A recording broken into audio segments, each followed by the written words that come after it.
নমস্কার, চলে এলাম নতুন আবার একটা ভিডিও নিয়ে। আর এখন দেখো রেডি হয়ে গেছি, কারণ যাচ্ছি হচ্ছে বাপের বাড়ি। আর মাকে জানাইনি ফোনে যে যাচ্ছি, মাদেরকে সারপ্রাইজ দেবো ভেবেছি। তো চলো, এখন মেয়েকে রেডি করাইনি, আমি নিজে রেডি হয়ে গেছি। এই যে এরপর হচ্ছে মেয়েকে রেডি করাবো, আর তারপরে হচ্ছে বেরিয়ে যাব। তো চলো দেখি, মেয়েকে নিয়ে আসি, এবার রেডি করিয়ে নিই, তারপরে বেরিয়ে যাচ্ছি। পরে কথা হচ্ছে। তো এই যে দেখো, মেয়েকে রেডি করিয়ে দিয়েছি আর ঠাকুর প্রণাম করে নিয়েছি।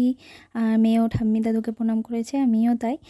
তারপরে এই যে টোটো চলে এসেছে আর ও ঠাম্মির কোলে যাচ্ছে। তো এবার চলো, এই যে বাবা সব ব্যাগগুলো তুলে দিয়েছে গাড়ির মধ্যে। আর এই যে আমরা হচ্ছে টোটোয় উঠে গেছি। তো মনের মধ্যে তো খুব আনন্দ লাগছে, কারণ বাপের বাড়ি যাচ্ছি। আর মেয়েরও খুব আনন্দ, মামা বাড়ি যাচ্ছে বলে। তো চলো, মনে হচ্ছে সন্ধে হয়ে যেতে পারে যেতে যেতে, কারণ বেরোতে বেরোতে একটু লেটই হয়ে গেল। তো এই যে যাচ্ছি। এবার দেখো আমার মেয়ে যেতে যেতে কি ছড়া বলতে বলতে যাচ্ছে।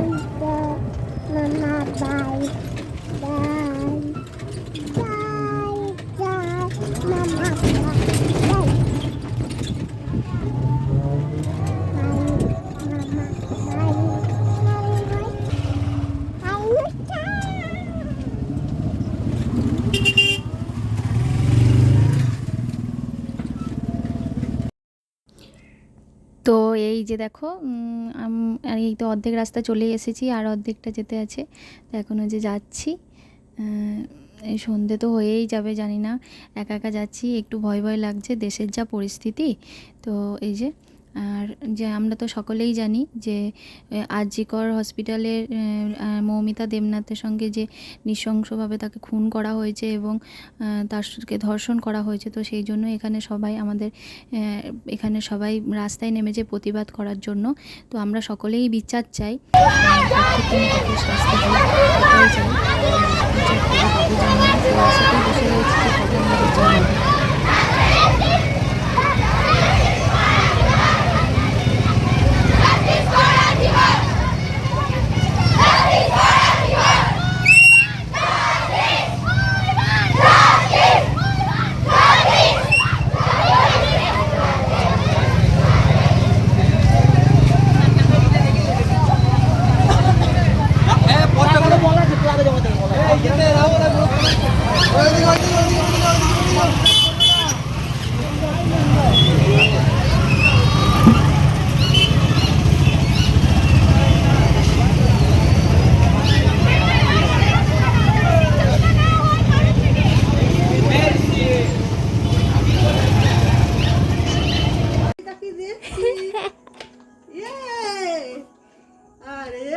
তোপাকে এসেছে আমাদের বাড়ি।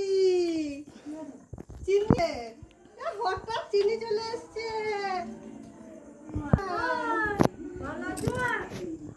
ও চিনি শোনা, তুমি ফোন করলে না আসবা? জিজ্ঞাসা করো, দিদুনকে জিজ্ঞাসা করো ভালো আছো নাকি, জিজ্ঞাসা করো, মেজ দিকে জিজ্ঞাসা করো। কোথায় এসেছো? কোথায় এসেছো গো? এদিকে তাকাও, কোথায় এসেছো?